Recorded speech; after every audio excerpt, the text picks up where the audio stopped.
దేశంలోనే ఎక్కడా లేని విధంగా జగన్మోహన్ రెడ్డి గారు ఆయన ప్రభుత్వంలో ల్యాండ్ టైటిలింగ్ యాక్ట్ తీసుకొచ్చినటువంటి పరిస్థితి. దేశంలో మరే ఇతర రాష్ట్రాల్లో కూడా ఈ చట్టం లేదు. మరి ఈ చట్టం చేయడానికి జగన్ రెడ్డి ఎందుకు తొందరపడ్డాడంటే, మొదటిగా ఈ చట్టం అనేది 2023 అక్టోబర్ 31వ తారీఖు అమల్లోకి వచ్చినట్టు రాష్ట్ర ప్రభుత్వం చెప్తోంది. దీన్ని జీవో నెంబర్ 512 ద్వారా తీసుకొచ్చినట్టు తెలియజెప్తా ఉంది. ఏపీ ల్యాండ్ అథారిటీని కూడా ఏర్పాటు చేసినామని కూడా చెప్పుకొస్తా ఉంది. దానికి ఒక చైర్మన్, కమిషన్ సభ్యులను నియమిస్తూ 23 డిసెంబర్ 29న మళ్ళీ ఆర్డర్స్ ఇస్తారు. ఈ భూపక్ష చట్టం పైన ప్రజల్లో తీవ్ర వ్యతిరేకత రావడంతో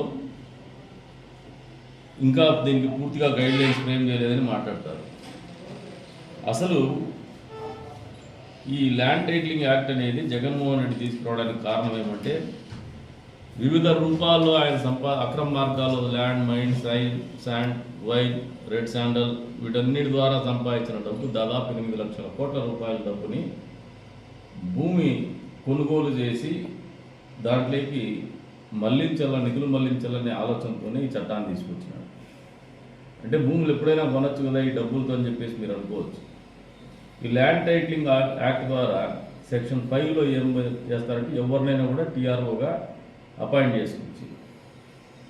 టీఆర్ఓ అంటే titling act title registration officer.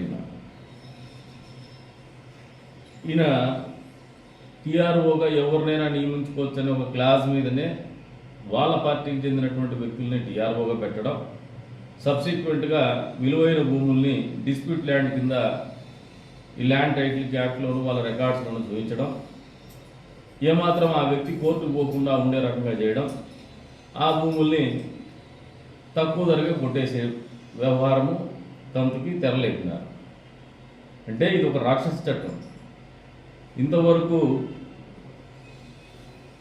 పంచభూతాల్ని మింగేసినటువంటి Jaganmohan Reddy private ఆస్తులు కూడా మింగేయాలనే ఆలోచనతో రూపకల్పన చేసినటువంటి చట్టమే ల్యాండ్ టైటిలింగ్ చట్టము. కాబట్టి ప్రజలందరూ కూడా దీని మీద తీవ్ర స్థాయిలో వ్యతిరేకత పెంచుకున్నారు. పెరిగినటువంటి ఈ వ్యతిరేకతని ప్రజల్లో నుంచి దారి మలచడానికే ఆయన పదే ఇంకా మేము గైడ్లైన్స్ ఫ్రేమ్ చేయలేదు, అమల్లోకి తీసుకురాలేదు అన్నట్టు మాట్లాడుతున్నాడు, కానీ అమల్లోకి తీసుకొచ్చినాడు.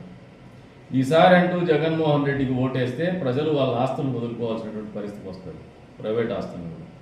ఈ ల్యాండ్ టైటిలింగ్ యాక్ట్ పోవాలంటే, ఈ చట్టం పోవాలంటే ఖచ్చితంగా జగన్మోహన్ రెడ్డికి వ్యతిరేకంగా ఓటేసి వచ్చే సార్వత్రిక ఎన్నికల్లో ఆయన పార్టీని కానీ ఆయన ప్రభుత్వాన్ని కానీ కూలదోయగలిగితే మాత్రమే ఈ ల్యాండ్ టైటిలింగ్ యాక్ట్ నుంచి బయటపడేటువంటి పరిస్థితులు ప్రజలకు ఉందని చెప్పేసి కూడా ఈ సందర్భంగా తెలియజేస్తున్నాం. కాబట్టే తెలుగుదేశం పార్టీ కూటమికి తెలుగుదేశం, జనసేన, బీజేపీ కూటమి ఓటేయండి.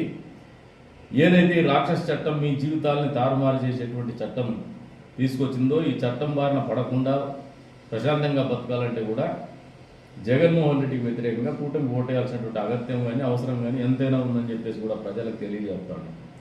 కూటమి ప్రభుత్వం ఏర్పడిన వెంటనే ఈ చట్టాన్ని కూడా రద్దు చేస్తామని చెప్పేసి కూడా ఈ సందర్భంగా ప్రజలకు మాటిస్తాను. కాబట్టే వచ్చే ఎన్నికల్లో కూటమి అభ్యర్థుల్ని గెలిపించమని చెప్పేసి కోరుతున్నాం. కదిర్లో, హిందూపూర్ పార్లమెంట్లో సైకిల్ గుర్తు ఓటేసి వేయించి గెలిపించాలని చెప్పేసి కూడా ప్రార్థిస్తున్నాం. తద్వారా జగన్మోహన్ రెడ్డి ప్రభుత్వాన్ని ఏదైతే మన ఆస్తుల్ని కొట్టేయాలా అని చెప్పేసి ఆలోచనతో పరిపాలన కొనసాగిస్తున్నటువంటి పరిస్థితుల నుంచి బయటపడాలన్నా, ఆ ప్రభుత్వాన్ని బంగాళాఖాతంలో కలపాలన్నా ఖచ్చితంగా మీరు అందరూ కూడా కూటమి అభ్యర్థులకు మద్దతు తెలుపని చెప్పేసి సైకిల్ గుర్తు ఓటేయమని చెప్పేసి కూడా అభ్యర్థిస్తాం.